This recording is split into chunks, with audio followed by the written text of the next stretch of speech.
Muy buenas noches a todos, sean bienvenidos a este su canal Ideas a prueba de balas. Hoy traemos para ustedes este capítulo al que llamaremos Castidad, Promiscuidad y Sexo. Espero lo disfruten. Como muchos sabrán, yo no creo en Dios en su sentido tradicional, por lo tanto, tampoco creo que Dios se deleite en la castidad de las mujeres como suele decirse. Pero no me cabe duda que, cuando se trata de sexo, los hombres somos codiciosos y las mujeres soberbias. Así que quizás la castidad no es el valor anticuado y arcaico que se nos pinta. No, no, no, no. Por el contrario, pese a mi ateísmo, tengo la hipótesis de que la castidad es el valor y la virtud sobre la que se cimenta la sociedad misma, la familia y nuestra cultura. Dicho lo cual, no creo que mi definición como ateo sobre la castidad difiera mucho de su definición religiosa. Pero con el afán de darle cierta autenticidad y originalidad, voy a definir a la castidad como la virtud que regula y hace posible la fantasía sexual de hombres y mujeres. Hablemos entonces de fantasías sexuales. Y la fantasía sexual del hombre, en términos generales y simples, es inseminar. No solo eso, hablamos de inseminar a la mayor cantidad de mujeres posibles, así de simple, y sobra decir que el género masculino está condicionado biológicamente para ello, para fecundar. Ahora bien, en la vida real, si un hombre desea cumplir esta fantasía, irremediablemente tendrá que desarrollar toda una serie de habilidades complejas para volverse atractivo. Deberá educarse, mejorar su estatus, robustecer su poder adquisitivo, fortalecer su físico, destacar, ascender en la jerarquía social, competir, desmarcarse de otros hombres, sofisticar sus habilidades interpersonales, desarrollar su carisma, fortalecer su carácter y en general volverse exitoso. Y esto deja en evidencia que la realización de la fantasía masculina obedece a una simple realidad. El hombre no nace con valor, el hombre debe construirlo. Y para convertirse en alguien deseado y codiciado por las féminas, el hombre debe abandonar la infancia para transicionar a la adultez y desarrollar las cualidades antes mencionadas. Y así es como es, consciente o inconscientemente, para bien o para mal, este es el mundo que hombres y mujeres construimos y es el mundo en que vivimos. Aún así, incluso si el hombre logra convertirse en este espécimen construido, robustecido y completo, ello no garantiza que tendrá acceso sexual a todas las mujeres con las que se cruce, ni siquiera garantiza que sea reconocido por ello. Sin embargo, las habilidades adquiridas y el estatus que ha desarrollado y trabajado le permitirán atraer a un mayor número de mujeres, incrementando así de forma significativa sus probabilidades de mantener relaciones sexuales con muchas de ellas, cuando menos en comparación a un hombre que no ha realizado este esfuerzo. Ahora, si hablamos de cantidad, la cantidad de mujeres con las que este hombre completo se relacione sexualmente será en gran medida proporcional al grado de desarrollo personal, sofisticación y estatus que haya alcanzado. Este tipo de hombre, por supuesto, pertenece a una inmensa minoría, es decir, es un bien escaso y como tal responde directamente a una ley básica de la economía. Lo escaso es valioso. Entonces, lo escaso es valioso y al ser escaso, este tipo de hombre se vuelve atractivo para muchísimas mujeres, mujeres que lo desean para sí. Cuantas más mujeres lo deseen, tanto más valioso y codiciado se vuelve este tipo de hombre en el mercado de las relaciones. Así las cosas, como es alguien valioso, deseado y codiciado, tiene la oportunidad de cumplir la máxima fantasía masculina, acceder a una gran cantidad de mujeres dispuestas a tener sexo salvaje y furibundo con él. Ahora, cabe precisar que en este punto de la historia, este tipo de hombre no tiene interés ni necesidad de la idea monogámica del matrimonio. Asentado lo anterior, hablemos ahora de las mujeres y sus fantasías. La fantasía sexual de la mujer, en términos generales, es igual de compleja que la del hombre, aunque quizás más ambiciosa y soberbia. Si el hombre encuentra placer en tener acceso sexual con muchas mujeres, es decir, codicia la cantidad, la mujer encuentra esa misma fascinación en la calidad, es decir, en la idea de tener exclusivamente para sí a este tipo de hombre codiciado que se encuentra en la cúspide de la jerarquía social. Y la verdad sea dicha, en términos simbólicos, ambas fantasías, tanto la del hombre como la mujer, son dignificantes por el esfuerzo que conlleva realizarla. Y por eso menciono que, en términos de fantasía, la mujer es soberbia. Piénsenlo así.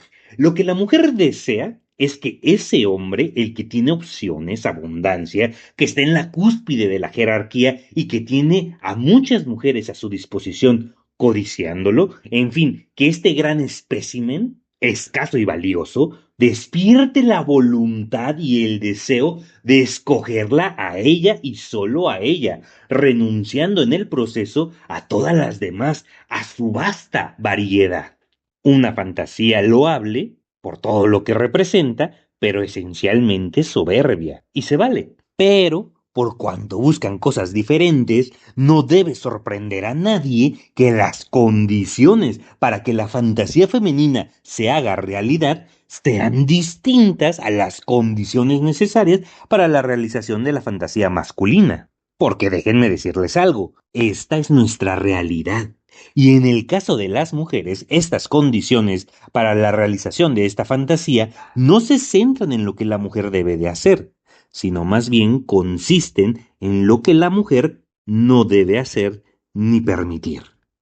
Vaya que, en términos jurídicos, hablamos que las condiciones para la realización de una fantasía y otra son en el hombre una obligación de hacer, mientras que en la mujer se trata de una obligación de no hacer.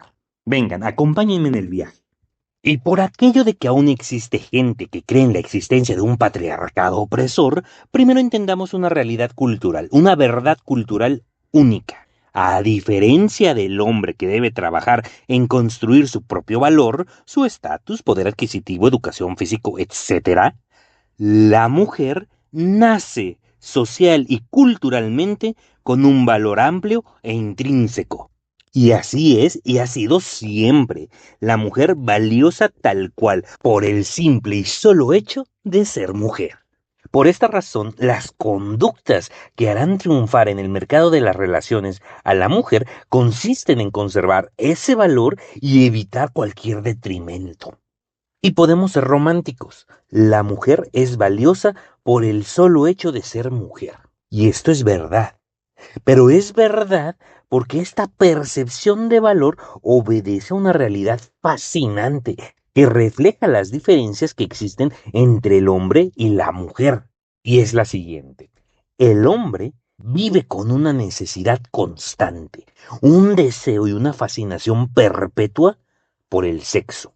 Es decir, el hambre sexual es tan fuerte en el hombre que en general este está dispuesto a inseminar a cualquier mujer que se cruce en su camino o, en su caso, a realizar casi cualquier cosa que sea necesaria con tal de hacerlo. Bien lo expresa la máxima que reza: más mueve un par de tetas que un chinguero de carretas. Y esto revela una verdad única de nuestra especie. El hombre demanda sexo, sexo y atención femenina. Por lo tanto, la mujer es la titular de esa oferta. Toda mujer, en cada hora del día, cada día, tiene el poder de decidir qué hombres sí y qué hombres no tendrán sexo con ella.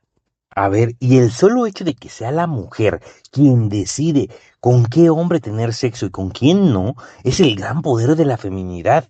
Y como todo gran poder, conlleva desde luego una gran responsabilidad. En este caso, la responsabilidad de toda fémina de ser selectiva. Recordemos el criterio económico. Lo escaso tiende a ser más valioso. Por lo tanto, si una mujer incrementa excesivamente la oferta de sexo frente a una demanda masculina constante, su valor percibido disminuirá. La alta disponibilidad reduce su valor marginal. En el mercado de las citas, la selectividad se percibe como exclusividad, porque la selectividad actúa como un mecanismo racional para mantener alto ese valor dentro del intercambio social y relacional afectivo. Y esto nos conduce a otra verdad incómoda, y es que en el mercado de las citas, en el mercado de las relaciones, es muy improbable que una mujer con bajo valor logre cumplir la máxima fantasía femenina, fantasía en la que se anhela a este hombre con opciones y variedad sexual que renuncia a esta abundancia por una sola mujer. Por todo lo dicho hasta ahora, se concluye y se reitera que las condiciones que la mujer debe de obedecer a fin de conseguir materializar la máxima fantasía sexual femenina consisten en centrarse en conservar su valor, evitar reducirlo y evitar cualquier tipo de merma. Y cabe aclarar que cuando hablamos del valor femenino en las relaciones de pareja, nos referimos a los atributos que mayoritariamente los hombres encontramos deseables en una mujer. Así las cosas, el hombre, simple como es, desea de la mujer en términos generales belleza y sensualidad, juventud y exclusividad, atención y disposición sexual. Esta última característica desde luego a nivel individual, no colectivo. Y entonces ocurre lo fascinante, lo que ya se mencionaba al inicio de este podcast. Si hablamos de escasez, exclusividad y atractivo, tiene todo el sentido del mundo que histórica y culturalmente se haya valorado a la castidad. Porque la castidad es el nivel de madurez y conciencia tanto en hombres como mujeres que nos hace entender que en la vida real no se vive de la fantasía, que nuestras acciones generan consecuencias, tanto a nivel individual como a nivel colectivo. Lo que ocurre es que la dinámica entre hombres y mujeres no fue racionalizada sino hasta hace muy poco. Hoy en día, por ejemplo, se tiene la creencia de que primero se racionalizan las cosas para después actuar, cuando la verdad histórica nos demuestra que las cosas primero se sienten y se viven en la experiencia subjetiva y hasta mucho después se racionalizan. Por ejemplo, la cuestión es que durante siglos y milenios el respeto y la veneración a la castidad de la mujer se sintió bien, aun cuando no se entendiera su causa u origen, de tal manera que lo correcto en el estándar moral y cultural de las mujeres era ser castas, es decir, selectivas, especialmente selectivas a la hora de ofertar el sexo. No solo eso, sino que las consecuencias de venerar la castidad como virtud, tanto a nivel social como individual, eran tanto visibles como deseables. La sociedad funcionaba e incluso se mejoraba a sí misma, la sociedad, a través de la religión, el ritual y el mito. Pero hay que señalar que esta misma narrativa mitológica o religiosa, según sea el caso, no responde satisfactoriamente a las preguntas modernas sobre la castidad. La opinión de este humilde ateo es que la religión, la iglesia, o en este caso el cristianismo, podría reivindicar la castidad como virtud entre las nuevas generaciones mucho más eficazmente sirviéndose de la enseñanza de la economía que distingue al mercado de las relaciones que con la culpa como herramienta de control, por ejemplo. Porque además, a pesar de todo, no es casualidad ni coincidencia que la castidad haya sido considerada como un bien valioso en todas las culturas a lo largo de los siglos y milenios alrededor del mundo. De hecho, a día de hoy, incluso como ateo, me pesa aceptarlo, pero la realidad que surge como consecuencia de la corrupción o banalización de la castidad se traduce en la censura de la belleza y la corrupción de lo femenino. Prueba de ello es el feminismo, con todos sus engaños y falsas promesas en torno a la liberación sexual de la mujer, por ejemplo. Y es que, a ver, síganme en esto, la sola idea de pensar que relacionarse sexualmente con hombres que no ofrecen ningún compromiso es libertad y que eso además favorece a los intereses románticos de las féminas, es un ejemplo brutal de lo poco interiorizado que tienen las mujeres su propio valor como mujeres dentro de la sociedad. La mujer sabia, es decir, la mujer que es consciente, sabe que en un mundo donde el sexo es tan valioso, tan demandado, tan añorado por los hombres, pues sería un error regalarlo. Es más, si las féminas consiguieran interiorizar lo mucho que el hombre está dispuesto a hacer o dejar de hacer con tal de acceder al sexo, comprendería una parte importante del poder de la feminidad.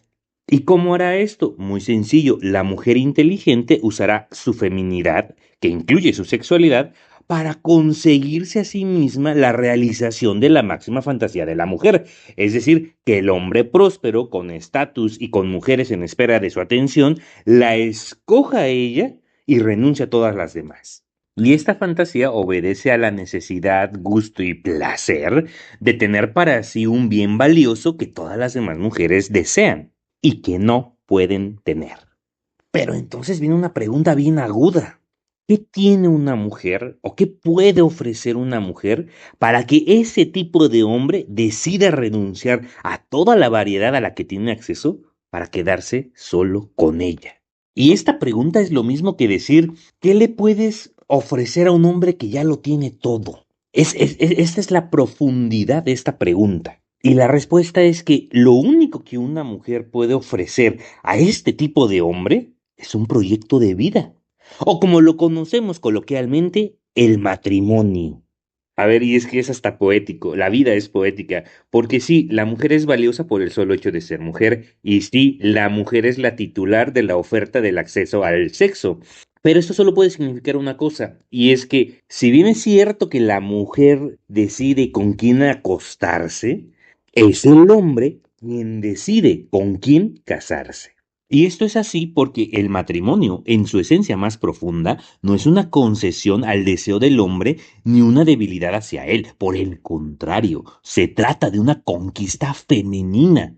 El matrimonio es la única forma en que una mujer puede ofrecer suficiente valor al hombre como para que éste decida voluntariamente renunciar a su abundancia y variedad de féminas y abrazar un vínculo de exclusividad con ella, volviéndose así una institución en toda regla. Y hay que entonces entender qué es lo que hace el matrimonio valioso o atractivo para los hombres. Y es que, en primer lugar, la mujer se compromete, claro, a satisfacer plenamente la pulsión sexual de aquel que será su marido. Pero ojo, hay que poner especial atención a esto. No es el acceso al sexo lo que hace atractiva la propuesta del vínculo matrimonial, lo que por cierto está implícito, sino que además en el matrimonio queda manifestada la voluntad de la mujer de convertirse en la madre de los hijos de su marido, es decir, la continuación de su linaje, que es el medio a través del cual el hombre alcanza la inmortalidad, cuando menos en términos simbólicos, porque hay que entender que para que el matrimonio resulte atractivo para el hombre, debe representar un incentivo de crecimiento, algo que resulte no solo atractivo, sino además algo lleno de significado, la posibilidad de vivir una vida con una mayor responsabilidad. Y cuando la mujer es suficiente para justificar ese grado de responsabilidad, entonces el hombre deja de ser hombre y se convierte en su marido. Insisto, a través del vínculo matrimonial. Y esto, por cierto, viene de la antigua Roma, en la cual el matrimonio, en oposición al patrimonio, representaba el ámbito de lo que pertenecía a la mujer, como lo son los hijos, la educación de estos y la necesidad de un padre para ellos, así como la estabilidad del hogar. Y por su lado, el patrimonio era el mundo del pater, las tierras, los esclavos, la riqueza, etc. Por lo tanto, el matrimonio es el mundo de la mater, es decir, hijos, hogar y permanencia. Y bueno, como brevario cultural, simbólicamente cuando un hombre se convertía en marido de una mujer, él y su patrimonio pasaban a formar parte del haber de la mujer, cuando menos en la tradición romana, en la que el marido era de la mujer y el matrimonio era una consecuencia de estar casados. De tal suerte que el matrimonio es un ritual que da sentido a la castidad por medio de la cual la mujer hace posible la realización de la máxima fantasía sexual femenina, es decir, lograr que un hombre valioso con acceso a muchas hembras que lo codician se comprometa con una sola. Y atención, todo esto nos lleva a concluir que el hombre que aspira al matrimonio desde muy joven, como primera meta, es un hombre débil o cuando menos muy equivocado, porque el matrimonio es un acto de tal responsabilidad y riesgo que solo es honorable cuando se decide desde la abundancia y la variedad. Un hombre sin opciones seguramente está sin opciones porque aún no ha logrado el mejor ascenso en su jerarquía. Y lo que es peor, la falta de opciones o de variedad sexual podría hacerlo elegir matrimoniarse desde el hambre y la urgencia. Entiéndase que desde una perspectiva ética, lo adecuado para un hombre es perseguir su perfeccionamiento desde la más temprana edad posible y ascender en estatus, prestigio y poder, y disfrutar de las oportunidades que tal esfuerzo conlleva. Por esta razón, solo desde una posición elevada en la jerarquía, el hombre puede elegir desde la abundancia a la mujer que mejor responda a sus intereses y decidirlo también desde la experiencia. Solo así es viable y honorable el renunciar a toda la variedad de parejas sexuales potenciales que no demandan un compromiso y escoger solo a una. Al momento de contraer el matrimonio, el hombre es y debe ser selectivo, de la misma manera que a la hora de ofertar el sexo, la mujer es y debe ser selectiva. Y especialmente tanto para el hombre como para la mujer, el matrimonio es un acto de responsabilidad que no debe nacer del fruto del hambre o la desesperación, sino una decisión tomada desde la conciencia, la abundancia y el mejoramiento continuo. En el caso del hombre, por ejemplo, el matrimonio no es un medio para obtener acceso al sexo, sino una vía para obtener un mayor prestigio, para un hombre que ya ha dedicado buena parte de su vida a la construcción de su propio valor y desde luego a la construcción de su propio patrimonio.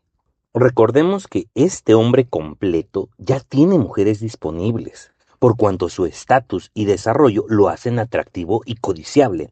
Desde luego no busca acceso, sino algo más trascendente, y lo que evalúa en la mujer a la hora de elegir una compañera de vida no es tanto su sensualidad como si lo es su disciplina sexual, es decir, su castidad, porque de ello se deriva su reputación, y por cuanto el hombre busca prestigio, la reputación de su mujer contribuye a la propia. Porque tal y como el hombre de manera natural es más fuerte y por lo tanto debe educarse en el autocontrol, pues de no hacerlo, bien podría, a causa de la facilidad que le brinda su fuerza, resolver sus conflictos mediante el uso constante de la violencia, lo que lo acercaría más al animal que al ser humano. Así también la fémina, por ser más valiosa y deseada de manera natural, debe educarse en la castidad, por estar en ella el poder de decidir sobre el acceso al sexo.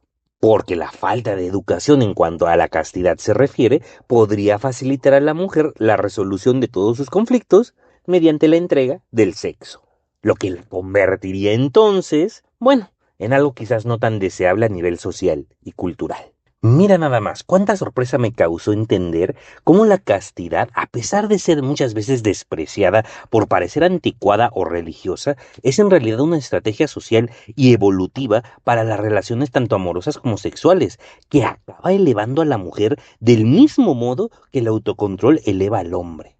Porque la castidad es una señal de inteligencia pragmática y adaptativa en la que la mujer que sabe administrar correctamente su autoridad sobre el acceso sexual es la mujer que tiene poder, auténtico poder. Y esta realidad cobra relevancia hoy más que nunca. En un mercado de relaciones sobresaturado de hipersexualidad, la exclusividad es un bien escaso y por lo tanto valioso. En estas dinámicas, la castidad funciona como una herramienta de selección y discriminación. Si ella puede decir no a otros, entonces sabrá decir sí al hombre que mejor responda a sus intereses. Por esto mismo, históricamente, las mujeres castas, es decir, vírgenes, han sido más valoradas, no porque la virginidad tenga un poder místico, que es como lo entendieron los antiguos, y en realidad no estaban muy equivocados, sino porque representa una disciplina rara de ver. Y lo raro y escaso, como ya se ha dicho, es más valioso. Y por ejemplo, a diferencia de la prostituta que intercambia sexo por dinero, la mujer casta ofrece un proyecto de vida junto con su virginidad, que es el símbolo material de su disciplina e inteligencia sexual. Hay que hacer notar algo importantísimo, y es que la castidad propiamente dicha es solo una parte de lo que la mujer ofrece al hombre en este proyecto de vida que llamamos matrimonio. Entendamos que este proyecto de vida, que es lo único que la mujer puede realmente ofrecer de valor a este hombre de estatus, digo pues, este proyecto de vida únicamente puede ser apreciado a través de la experiencia subjetiva, es decir, a través de la interacción. Por lo tanto, si eres grosera, maleducada, irritante, caprichosa e ingrata, con la percepción de la realidad bien alterada, debes de entender que no eres material para ser esposa.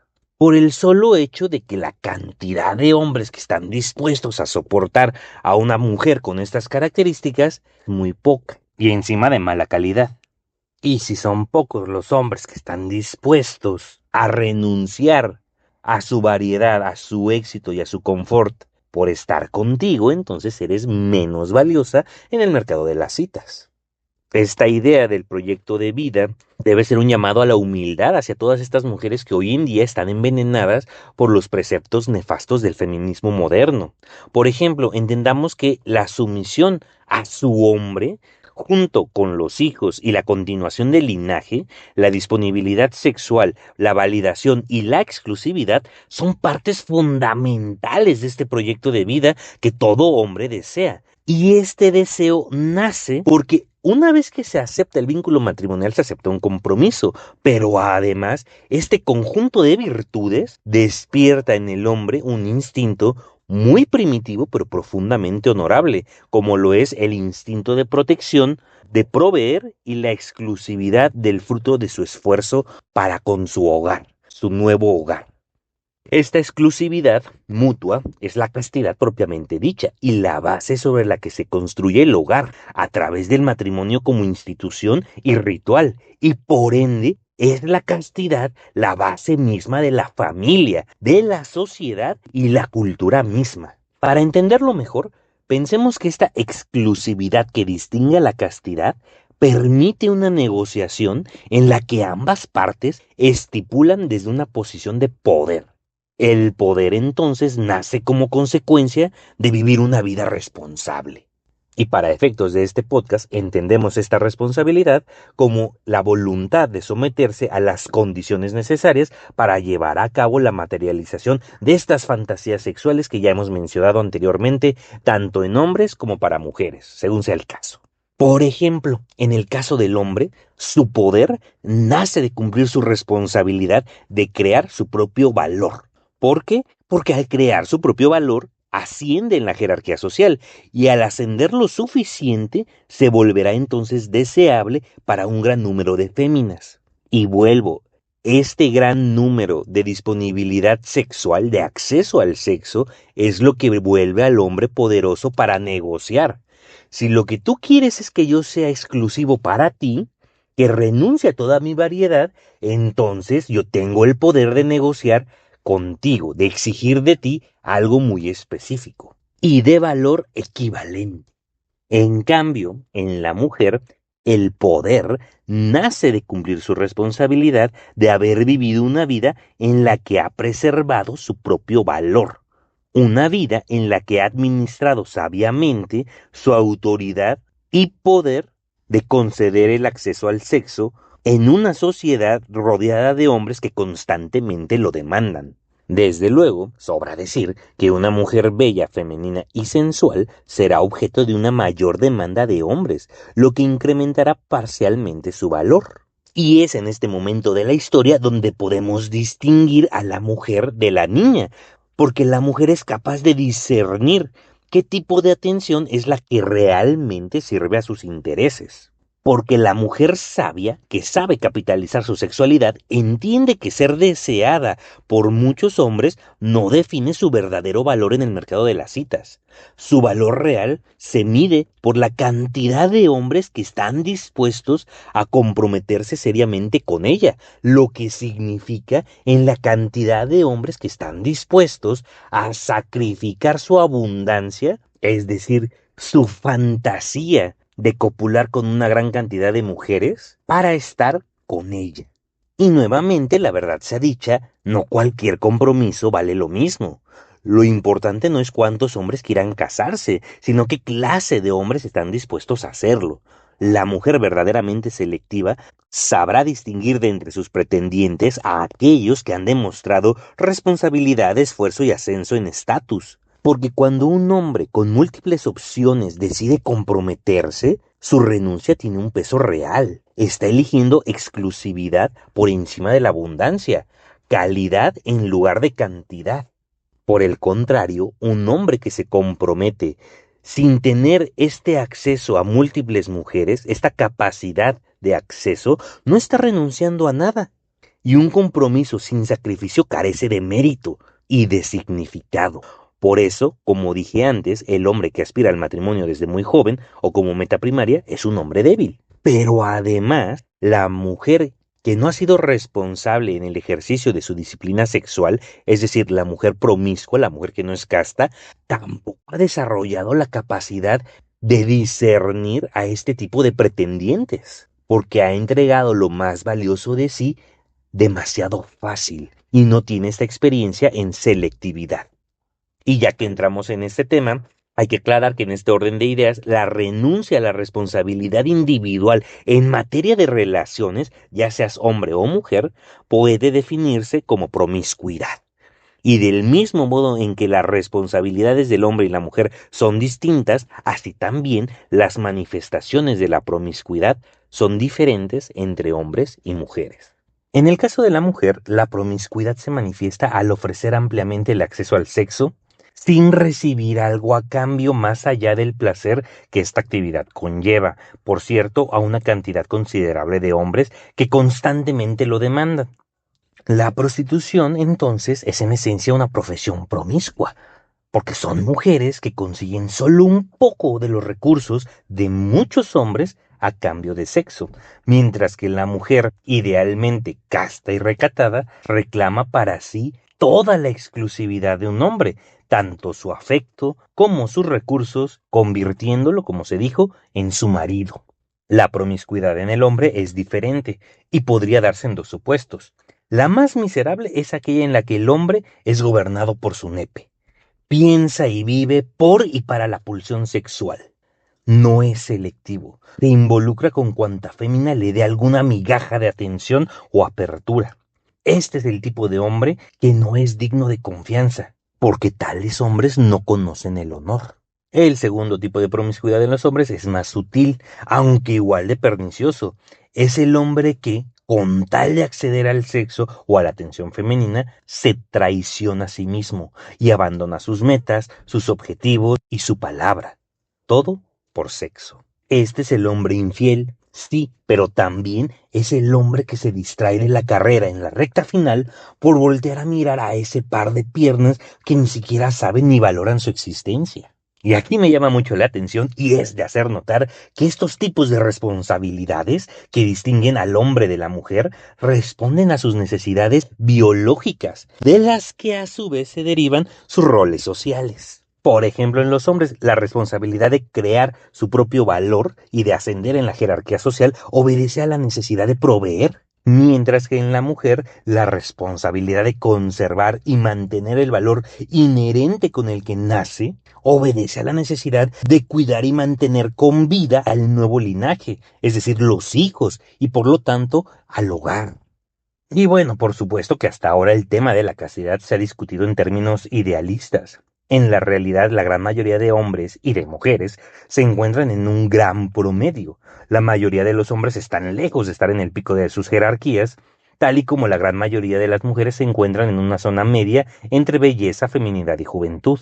Los patrones de comportamiento aquí expuestos son los patrones orientativos que han permitido el crecimiento de nuestra civilización, abstraídos de los patrones de comportamiento míticos que nos legó la religión cristiana con sus narrativas sobre la castidad y sus respectivas metáforas. Con todo, hay que destacar que, si bien es cierto que la máxima fantasía sexual del hombre es estar en condiciones de fecundar a cuantas mujeres pueda, y que dicha fantasía puede materializarse en la medida que el hombre se construya a sí mismo y ascienda en la jerarquía social, cierto también lo es que el hombre adulto no vive en la fantasía. Un hombre que solo aspira a copular, es decir, el promiscuo, eventualmente deja de resultar atractivo para las féminas. Por muy construido que esté su valor o estatus, resulta menos atractivo para aquellas féminas cuya sabiduría les hace saber que merecen algo mejor que eso.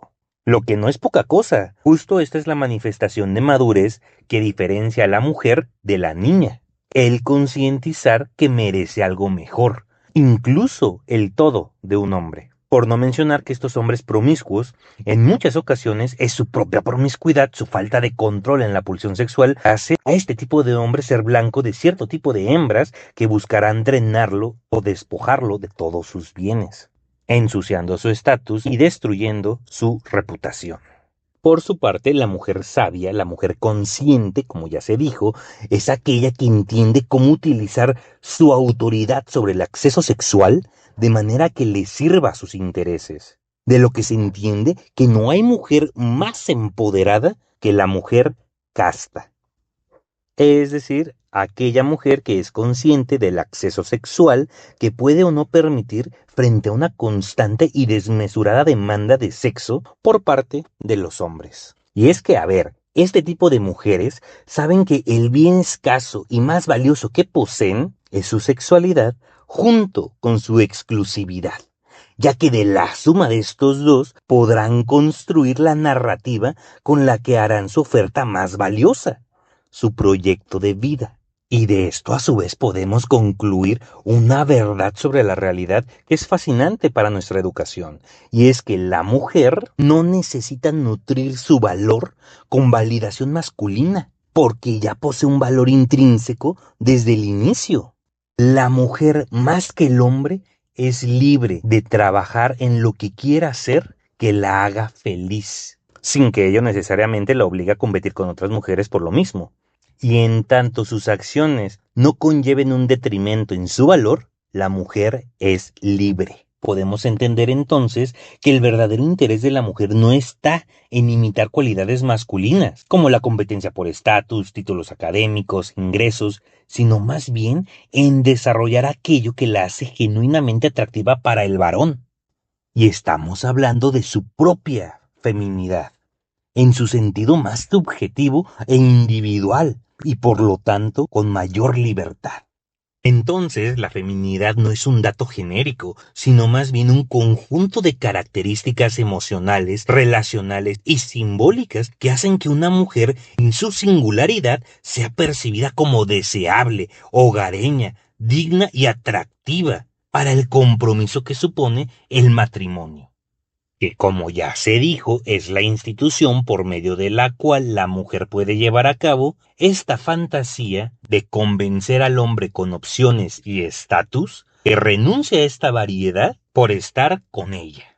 Para que quede más claro, en su misión de crear su propio valor, el hombre, de naturaleza proveedora, ofrece cualidades tanto abstractas como materiales, como pueden ser el carácter, la responsabilidad, la fuerza, el estatus, la competencia, etc. Por el contrario, la mujer ofrece algo tan simple como fascinante, su narrativa personal, la historia de su propia vida, como ofrenda a este proyecto de vida que llamamos matrimonio. Así que, señoritas, ahora ya lo saben. Cuando un hombre con opciones y estatus se plantea la siguiente pregunta existencial: ¿quién eres tú para que deje a todas mis opciones por ti? Sepan que la única respuesta que puede conmoverlo no es ni su currículum, ni una lista de sus carreras profesionales, sino más bien una narrativa convincente de cómo su personalidad educada, femenina y cultivada es idónea para un proyecto de vida juntos. Esa es la oferta irrepetible que la mujer tiene para negociar. Belleza, sensualidad, exclusividad, ternura y una personalidad única con la que construir la historia de un hogar. O dicho de otro modo, el único argumento que puede hacerle una dama a un hombre de estatus para que abandone su abundancia, sus opciones y su variedad es la visión de una vida que solo ella pueda ofrecerle. Y para las damas que no me creen, esta es precisamente la razón de que sea tan común que los hombres sin opciones, frustrados o emocionalmente carentes, fabriquen narrativas para justificar su apego hacia mujeres que no los corresponden ni valoran. Esta idealización compulsiva, más cercana a la fantasía y el autoengaño, los lleva a ignorar la realidad, a traicionar su dignidad y persistir en relaciones que solo existen en su mente. Dicho lo cual, la mujer sabia aprovecha esta circunstancia y crea una narrativa real y poderosa en torno a su feminidad para que pueda inspirar a un hombre valioso a renunciar voluntariamente a su variedad de opciones. Ah, pero ¿cómo?, se preguntarán algunas. Bueno, la respuesta rápida sería cuidar las consecuencias de sus actos para que no mermen su valor, pero una respuesta un poquito más sofisticada podría ser a través del cuidado de su atractivo sensual, su valor material, pero sobre todo mediante la construcción de una personalidad femenina, disciplinada y virtuosa. Esto implica corregir vicios como la irresponsabilidad, la indiscreción o la inconsciencia y fortalecer los aspectos esenciales de su carácter. El pérfido veneno que corrompe nuestra cultura respecto a la castidad es la inversión de los mecanismos naturales de negociación entre hombres y mujeres. Los hombres, en lugar de crear su propio valor, gastan su vida idealizando a las pocas damas con quienes conviven, y pudiendo perseverar en su propia edificación, se entregan a fantasías que nacen de su propia escasez. Y las mujeres, en lugar de centrar sus esfuerzos en la narrativa de su propuesta femenina, el proyecto de vida que da sentido al matrimonio, se obsesionan en competir como hombres en estatus, ingresos y carreras. Y el pérfido resultado, como no podía ser de otra manera, es una sociedad donde nadie ofrece lo que realmente se demanda, y en la que todos terminan frustrados, vacíos y cada vez más distantes del compromiso, de la responsabilidad y los valores que, al final, son la causa del éxito tanto en las relaciones como en nuestra sociedad y en nuestra cultura. Por último, y a manera de conclusión, muy seguramente, si has puesto atención a esta exposición, habrás notado que la crítica contra la promiscuidad femenina podría sonar más severa que la que se hace contra la promiscuidad masculina. Y te estarás preguntando, ¿por qué? Y al respecto, la respuesta rápida es simple: porque la castidad es responsabilidad de la mujer. La respuesta larga es la misma, pero con su debida justificación. La castidad es responsabilidad de la mujer, primeramente porque, como se dijo, la castidad es un valor que efectivamente obedece a los intereses de las féminas. Y en segundo lugar, porque la promiscuidad femenina conlleva consecuencias mucho más funestas que las que podría producir la promiscuidad masculina. La promiscuidad masculina es visible e intrínsecamente rechazable, repudiable. El hombre que no asciende en la jerarquía y que solo piensa y vive para el sexo acabará conformándose con copular con cuanta mujer se cruce en su camino. Es el hombre que traiciona amistades, al honor, a la palabra, situaciones socialmente condenadas y repudiables que no admiten justificación alguna y que solo provocan asco. Pero incluso siendo estas conductas deleznables, este tipo de hombres no son quienes controlan el acceso al sexo. Son las mujeres no selectivas quienes se lo conceden. Es la falta de selectividad de la hembra la que permite que tales especímenes masculinos accedan al coito. Y quizás sea aventurado decirlo, pero lo sostengo: la promiscuidad femenina es causa de la perpetuación de la promiscuidad masculina. Y esa es la razón por la que la promiscuidad femenina admite una crítica más severa, pues sus consecuencias son más nefastas. Y acompáñenme en el viaje, vamos a investigarlo. Recordemos que el hombre demanda sexo de manera constante. Por lo tanto, la mujer es la titular de la oferta. Esto le otorga a la mujer, como ya se dijo, un poder sexual estructural, del cual el hombre no solo carece naturalmente, sino que además convierte a la mujer en la guardiana del filtro sexual, y por consiguiente la promiscuidad es una mala administración de este poder, una irresponsabilidad. Vaya que tan sencillo como que la mujer promiscua le concede a hombres deleznables la oportunidad de reproducirse. Por ello ya es una gran irresponsabilidad.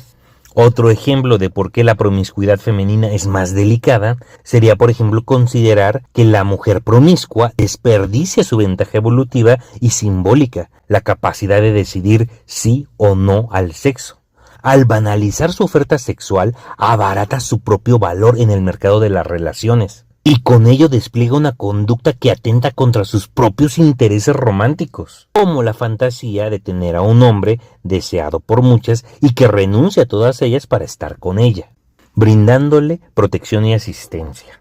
A ver, y aunque estas dos circunstancias ya son delicadas, tanto a nivel individual como colectivo, lo cierto es que si fueran todas las consecuencias derivadas de la promiscuidad femenina, no habría muchas diferencias con las consecuencias que conlleva la promiscuidad masculina.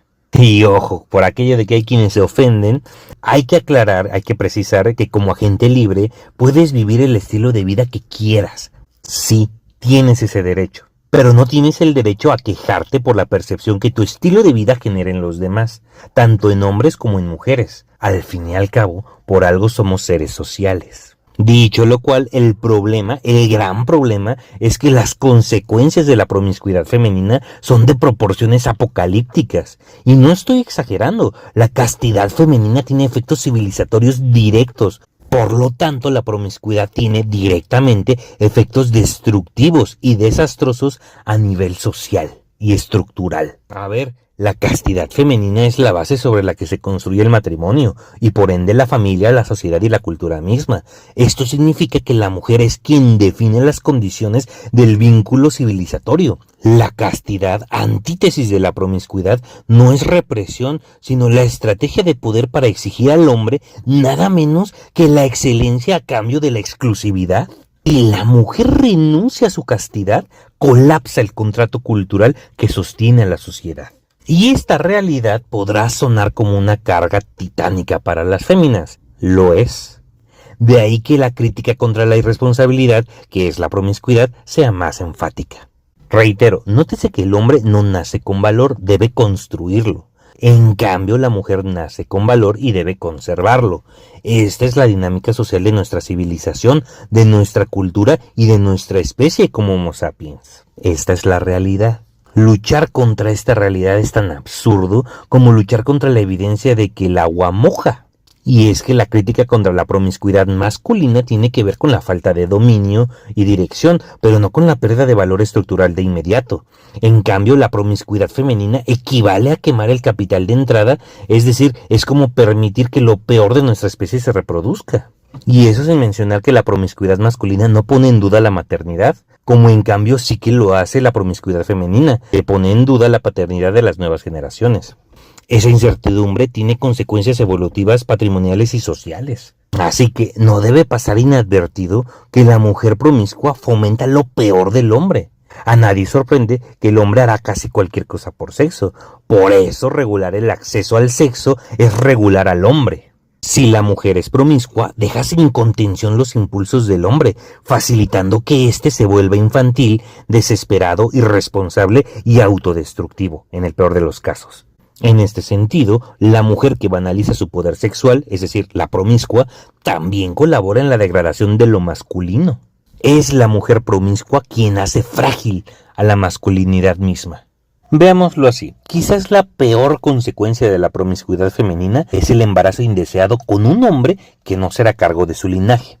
Esto es lo más grave. La promiscuidad de las féminas no las condiciona y afecta solamente a ellas. Condena y afecta a las nuevas generaciones, que son el futuro de nuestra sociedad, y con ello nos condena a todos. Y en honor a la verdad, dato mata relato. Y estos datos son para hacer conciencia. Las cifras del Departamento de Justicia de los Estados Unidos muestran que más del 70% de los jóvenes en detención juvenil y el 85% de quienes están en prisión provienen de hogares sin padre. El 75% de los adolescentes en clínicas de abuso de sustancias y el 63% de los niños que se suicidan carecen de figura paterna.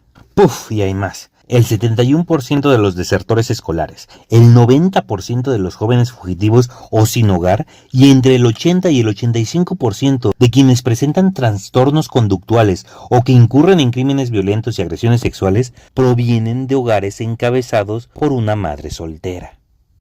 ¿Qué nos dice, pues, esta estadística? Lo primero es que hay que entender que ya contamos con datos suficientes para aceptar que existen patrones de comportamiento que nos afectan a todos de manera negativa. Estas cifras inciden en la calidad de vida de todos, tanto a nivel familiar como social.